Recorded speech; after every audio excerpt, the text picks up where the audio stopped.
এই গাছগুলো দেখতে পাচ্ছ, এই গাছগুলো হচ্ছে একটা আমাদের খাবার প্লেটের কাজ করে।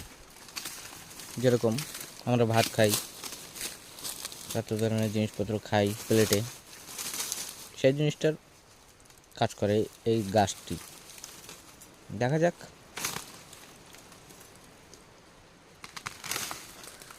আমাদের এক ভাই গাছটা কেটে দিল, এবার কী করে করতে হয় সেটা তো ওই জানে। এই যে কাটছে এখন, কী আইডিয়া করে দেখা যাক। বাহ, সুন্দর বেরিয়ে আসছে, একদম চাকচাক প্লেটের মতো। এটা তোমাদের জানা ছিল না, আজকে জানলাম। গাছটা একটু মোটা থাকলে একটু বড় হয়, কিন্তু গাছটা যখন যেরকম পাতলা কম জোর আছে গাছটা একটু আমাদের মতোই।